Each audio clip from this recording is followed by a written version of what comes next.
Salve, salve, meu Brasil brasileiro, aqui João Cafuso, desta vez oferecendo um de carona com Unidas para minha querida amiga Brisa Marques, poeta, performer, multiartista, compositor, um monte de música rodando o mundo há um tempão, pessoa maravilhosa, pessoa com deficiência, que articula essa pauta de um jeito incrível, né?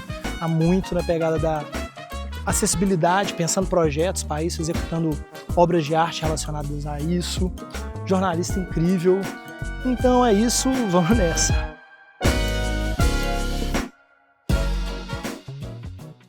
Oi.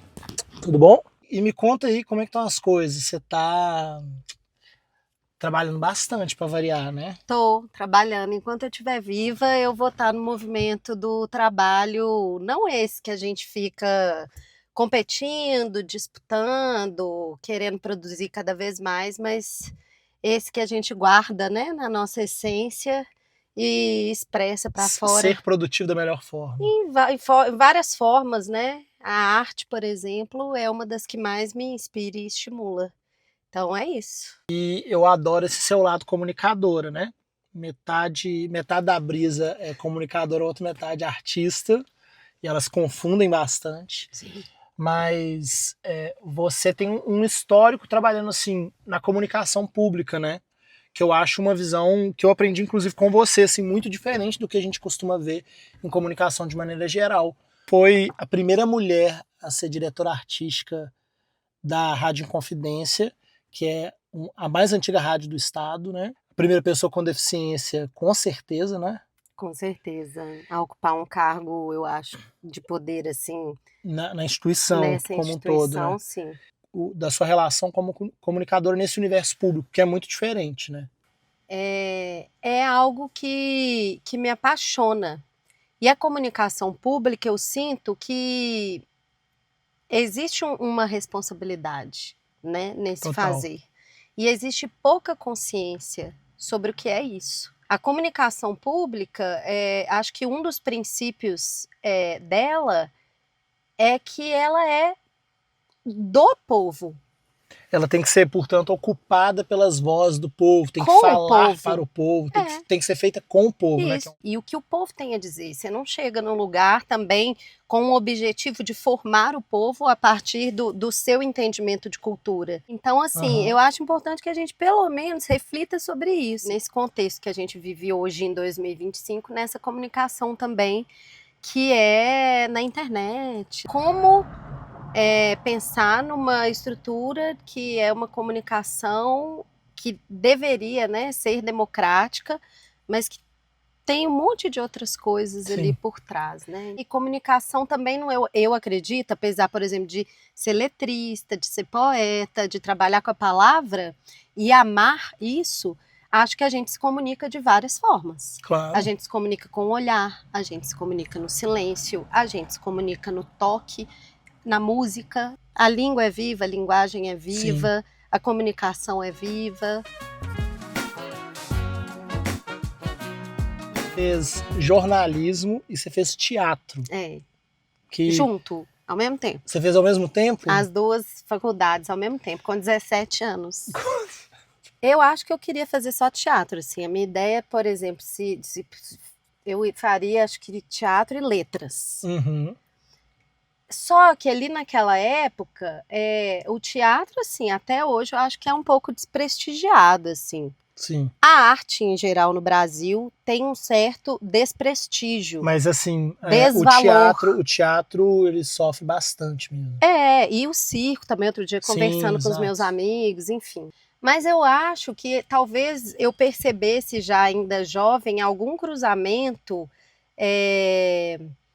da representação, estar presente de outra maneira, com o jornalismo. E as faculdades que você estudou, elas facilitavam o acesso? Você sentia que os prédios e a estrutura eram preparados ou nada? Eu comecei a fazer faculdade, eu não era uma pessoa com deficiência. Então eu não prestava muita atenção nisso. Pensar nesse mundo e nessa cultura do acesso, que é para o máximo de pessoas possíveis, é pensar na infância, é pensar É pensar na humanidade, porque você um dia foi criança e um dia você vai envelhecer, se você continuar vivo. Então você pensa na criança, no adolescente, no adulto, no idoso. Está mudando muito aos poucos. E aí eu não tive essa consciência, né? Na educação infantil, no ensino fundamental, no ensino médio. Nada, convivi com pouquíssimas pessoas com deficiência, não porque elas não existem, mas o acesso não foi pensado também para elas. Eu acho que o maior dano que a gente tem que pensar é o tanto de talento e de potência humana que a gente perde quando a gente não está pensando no acesso, porque quando a gente tem pessoas diversas discutindo o mesmo assunto, a gente vai chegar numa solução mais legal. Porque Com pessoas certeza. que têm backgrounds diferentes, né? Se uma criança estuda com pessoas que têm vivências diferentes, naturalmente ela vai enxergar o mundo de forma mais completa. Vocês já pensaram que a gente pode ouvir música dessa maneira? Vocês já pensaram que a gente pode se comunicar dessa maneira? Porque a partir do momento que você não fala Libras, você não acessa o conhecimento produzido por uma pessoa surda, por exemplo, que fala. Não são todas as pessoas surdas que falam Libras. Mas como que você acessa esse conhecimento? É só ela que tem que acessar o seu conhecimento? Não. Então, quando você aprende numa educação básica Libras, você naturalmente acessa esse conhecimento que pode ser no campo da física, da matemática, e aí não fica um monte de engenheiro construindo prédio para pessoa com deficiência, mas nenhum desses engenheiros é uma pessoa com deficiência. Ou sequer escutou ou dialogou com uma. Exato! Né? E aí fica todo mundo achando que está fazendo o mundo mais inclusivo, mais acessível, e no fundo foi o que você falou, você está perdendo a oportunidade, de fato, de criar um mundo diferente do que esse em que a gente existe desde o início da história da humanidade. Ter me tornado uma pessoa com deficiência fez com que eu percebesse isso ao longo do tempo, já tenho 18 anos, e não é nenhuma opção assim, eu sou uma pessoa com deficiência, então eu sou uma ativista. Eu sou mãe, eu sou uma ativista.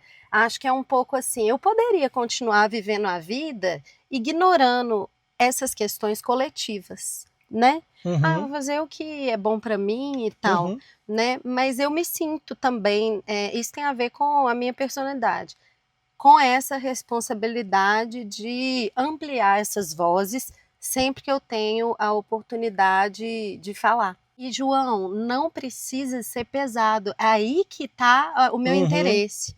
Pode ser esteticamente interessante, pode ser poético, pode ser bonito, pode ser gostoso. Que é você como artista e como comunicador entendendo que, gente, esse debate ele só não deve acontecer como ele pode acontecer de uma maneira fluida, divertida, maravilhosa. Deliciosa, Tem o lado comunicadora da Brisa, mas também tem o lado artista da Brisa que eu amo, né? Poeta, 2 livros publicados, eu adoro O Corpo Concreto, que é um livro que eu passo o olho várias vezes na minha casa ainda.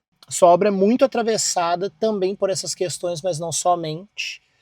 E você é uma apaixonada pela palavra, né? Você está trabalhando como letrista de música, poeta há muito tempo. Como é que isso te toca? Qual que é o papel da poesia no mundo de hoje, né, cara? Cada vez se publica menos livro de poesia, mas eu sou tão apaixonado por poesia porque é como se a gente pudesse acessar o que uma outra pessoa num outro lugar tem de semelhante com a gente, né? Poesia é meio que um dicionário de verbetes emocionais para a gente comparar, para a gente se identificar, mas também para a gente comparar. E eu acho que a poesia, ela é um campo bem aberto. Sim. Um dos mais radicais em termos de liberdade, Isso, né? liberdade. Dentro da literatura. Um fundamento muito importante na minha existência é a liberdade.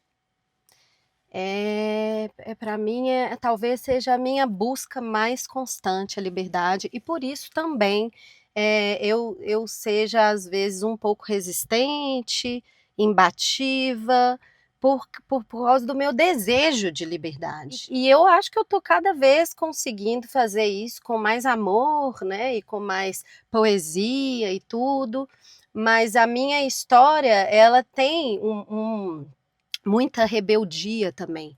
Eu até, quando eu desejo, eu gostaria que tivesse sido tudo mais suave. E acho que também na dinâmica da vida e dos sentimentos e das sensações, a gente é um monte de coisa. Então a gente tem alegria, a gente sente amor, a gente tem raiva, né? A gente fica triste. E aí a poesia, ela encontra esse lugar do meu desejo de liberdade. E é nela que eu consigo me aproximar desse conceito, que é tão difícil para mim, eu acho, na vida social. A poesia abre espaço para eu ser, de fato, quem eu sou. Ali eu me liberto, né? É por isso que eu nunca deixei de fazer poesia. E eu adoro o jeito que você escreve, como você vê a palavra, né? Tipo assim, como jornalista, você trabalhou até em Portugal, na Europa, contribuindo com coisas de lá. Você tinha um programa de rádio que era o Lusofonia. Os né? vários sons da língua portuguesa que juntava poesia africana, poesia, tudo que era luso, né? Tudo que era Eu já falado em tô língua gostando portuguesa. da língua desportuguesa, sabe? Eu já mudei. Hoje eu não teria um programa chamado Lusofonia, porque é uma perspectiva colonial. Claro. Né? Ele parte de lá, né? Da Europa. Exato. Então eu prefiro olhar para o não, mas era Onjak. super democrático. Não era na época, mas isso que eu digo de atualizar conceitos, atualizar palavras, né? É melhor desaportuguesar a língua do que aportuguesar, porque ela nasceu aportuguesada. Sim. Né? Então eu acho que a gente está precisando resgatar mais expressões, palavras dessa nossa origem que é indígena, né? Que Sim. é africana. O Onjak é uma referência, eu acho, nesse sentido. E quem que é ele? É um poeta angolano. Uhum. Então, é acessar, eu acho, um pouco mais esses conhecimentos. Mas sim, sempre foi meu interesse. Na rádio, por exemplo, a música africana só entrou na rádio, que era de música brasileira, por causa dessa brecha da lusofonia. Né? Aí você acessa Moçambique, você acessa Angola. Você está num exercício agora de se chamar de artista deaf. Eu tô amando. Quero que você explique o que é ser artista deaf. Eu acho que reconhecer esse lugar da artista deaf, né? Que eu não precisava falar artista deaf, podia falar só artista. Mas primeiro que deaf que já é uma expressão que já está compartilhada entre alguns artistas deafs, né? Então isso não é uma invenção artistas que são minha. Também pessoas com deficiência. Isso. Né? E que o deaf, ele é um conceito que eu acho que ele atua e atravessa dessa maneira transversal qualquer área, né? Então eu acho que absorver a estética deaf, a cultura deaf, a forma de existir deaf, é aleijar o sistema. E é criar possibilidades outras que não sejam essas que a gente está acostumado. Então isso me interessa demais. No campo da palavra, no campo da imagem, no campo do som. Fala do seu festival. Esse festival novo, Desvio, esse nome é super legal. Um festival de arte, cultura deaf e cultura do acesso. Você não precisa, na minha opinião, fazer um festival só com pessoas com deficiência. Claro. Na equipe de comunicação, pessoas com deficiência. No público, pessoas com deficiência, mas em cima do palco, pessoa com deficiência, nos line-ups. E também o quê? Pessoas sem deficiência, e vários tipos de deficiência, e pessoa negra, e pessoa trans, e pessoa jovem, e pessoa velha, e o máximo possível. O máximo de diversidade real praticada em todas as escalas. Encruzilhando esses desejos, esses modos de fazer, essas diferenças, numa perspectiva anticapacitista. E aí pensar nessa perspectiva anticapacitista é pensar também nessa perspectiva anticapitalista. Ou seja, difícil demais. Porque você precisa de dinheiro para fazer. Você não faz assim, eu vou fazer um festival para pessoa com deficiência. E aí, aonde que você vai fazer? Qual é o espaço? Com que dinheiro? E como que é esse espaço? E aí a pessoa vai ficar em pé, ela vai ficar sentada? Em que altura? Então vai ter puff, cadeira média, cadeira alta. Então, assim, é pensar em tudo. É pensar nessa comunicação. Por quê? Se a comunicação não chega na comunidade surda, você acha que a comunidade surda vai? Não E aí vai. depois os produtores vão falar, mas não vai pessoa com deficiência. É óbvio, você não pensa o acesso, você não pensa na comunicação, você não pensa na produção. Aí você reserva uma vaga lá, coloca a galera num cercadinho, né, no seu festival, e a figura fica lá no cercadinho, parecendo um zoológico. Sim. Lá no desvio teve uma intervenção minha, que foi um gradil pequeno e uma plaquinha escrito área reservada para pessoas normais. Queria ver se alguém entraria. Foi uma provocação. Muito legal. Ali teve formação, ali teve apresentações artísticas, ali teve mostra de cinema.